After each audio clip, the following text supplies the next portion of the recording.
I was taken and put on the bus. They were laughing, mocking me and spitting on the bus. At that point I saw my father. I asked the supervisor to let me speak to him, but he replied, "No, it's not possible. Stay on the bus. You don't love the king. You will love your father?" I told her that I wished to tell him that I'm fine, but she refused. The moment I entered the police station, I was received by the captain. He slapped me and said, "You will have a warm reception." He remained silent after that. Later he told me to remove my scarf. I said no. He cried out saying, "You must take it off." I told him no. He pulled my hair, taking the scarf off, banged my head against the wall. Then he asked me if I went to the Pearl roundabout. I told him no.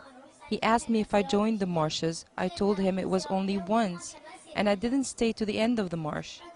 The moment I entered the police station, I was received by the captain. He slapped me and said that you will have a warm reception. He remained silent after that. Later he told me to remove my scarf. I said no. He cried out saying, "You must take it off." I told him no. He pulled my hair, taking the scarf off, banged my head against the wall. Then he asked me if I went to the Pearl roundabout. I told him no. He asked me if I joined the marshes. I told him it was only once, and I didn't stay to the end of the march.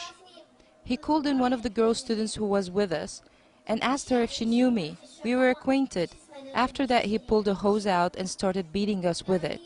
He hit me on the head. I started bleeding. I fell down. He told the guards to keep me in the restroom.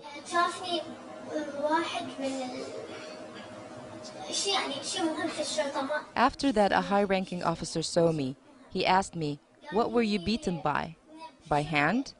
I was afraid, so I told him yes, by the hands. He replied, "It's not possible." I replied, "I was pushed to the wall." I then told him I was beaten up by the hose.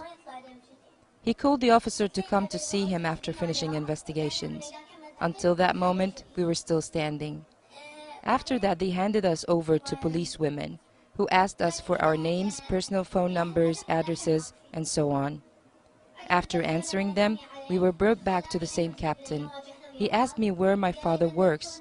I told him my father had been terminated. He asked me about my uncle and so on.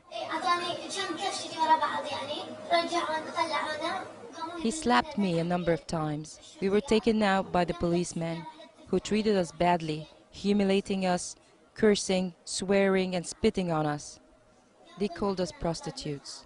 They told us, "We will do to you exactly what Hassan did to you inside the tents." We were told we will be taken to another police station. On the bus, again, the policewomen mocked at us, saying, "You will be taken for a ride, for a picnic, to the roundabout." We were then taken to another police station. We were kept standing. After that, they sat us against the wall, forcing us to curse and vilify Meshima, Sheikh Ali Salman, and other sheikhs. After that, they instructed us to sing the royal anthem. After singing the anthem, we were taken to another captain or lieutenant. Before that, we were taken to another room where there was one girl and 3 or 4 other behind her. The one at the front is dressed in a funeral shroud and blindfolded by a green strap. They were beaten up and we heard them screaming. We were told that our turn will come. We were not taken there. After that, we were taken before a woman officer. She asked us why we were there. She asked me, "Do you remember me?" I said no. She slapped me so hard that I fell on the ground. She kept on beating us, myself and another girl. She kept beating us for a long time. She started beating us by her hand. After that, she hit the other girl with a sharp metal rod. She poked her with it.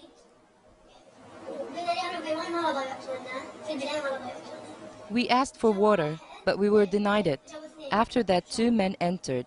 One of them instructed us to sing the royal anthem. Too tired from the beating, we failed to remember the anthem word by word. So he hit us on the head using his high headband. The 2 men kept swearing at us, instructing us to chant, "Long live the king," and we did. They cursed us and forced us to say Amen.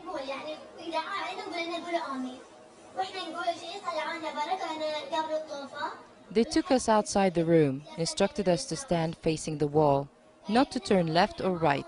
We asked for the toilet. We were denied it. After that, another officer, seems to be a high rank in the police. He told them to provide us with water and see to our needs. Then we were allowed to use the toilet. It was about 11:30 at night. They brought food to us, chicken and lentil. They instructed us to take the lentil without a spoon, and the chicken with the bones. He stood behind us holding a hose, beating those who refused to eat. We were kept in this room for some time. After that, some young men were brought in to the opposite wall.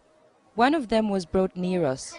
He was too exhausted and bleeding heavily, his eyes almost closed. Out of worry, we passed on some water to him. After that, we were taken away. We were told that we would be fingerprinted, and we were taken down and fingerprinted. The boy was beaten up repeatedly by any officer coming into the room. During fingerprinting, we were beaten on the hand every time we stretched a finger. We were photographed, carrying boards displaying the name, ID number, and the charge. We were not photographed in the school uniform. We were forced to wear abaya. All the way we were humiliated, sworn at, vilified, and spat on in an inhuman manner. After that, we were taken to the detention center. We were blindfolded. It was not far, and we heard the policewomen saying, "The journey is short. We don't have enough time to beat them up.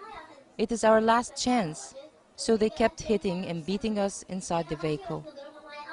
We got out of the car, and the policewomen instructed us to call our families and informed them that we are well and fine.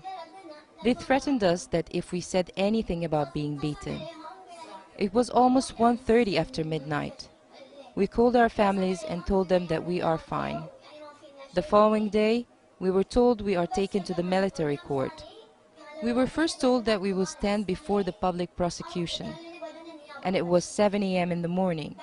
We were not taken to the prosecutor's office, so we were informed that we will stand before the military court. We were put on the bus, informed that we would be passed on to the Saudi army.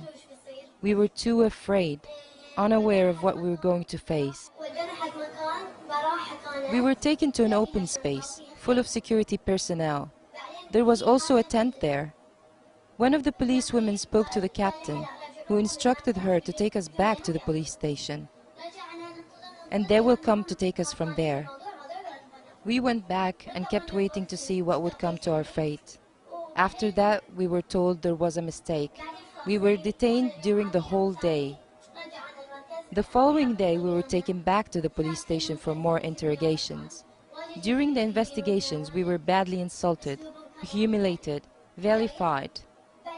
They adopted every offensive way with us. After that, we were released. We were not aware what would come to us, what we would face next. We, the girls, were very frightened for our lives and our futures too. We were also under duress, especially that we were beaten up by men. If we were beaten up by women, it would have been easier. Needless to say, we were touched by strange men, stripping our scarves. On one occasion, we were pushed into a sealed room and lights were switched off. We were too frightened, unaware of what would come to us. We thank God nothing happened, but we were overwhelmed by fear and fright. We were psychologically tormented. He hit and banged me against the wall to scream. Since we did not cry out or scream, we were beaten more and more, stronger and stronger. The beating was severe, but being afraid of what would come next, we were senseless to the pain. Now we can feel the physical pain. My head is in deep pain. I still feel dizziness. I'm very afraid, especially that they threatened us if anything happens next, we will be rearrested. Meanwhile, we don't know if we can resume our study or are already expelled from the school. Some said to us we're suspended. Others said we're finally and permanently dismissed. We do not know where we are standing or what would come to our future.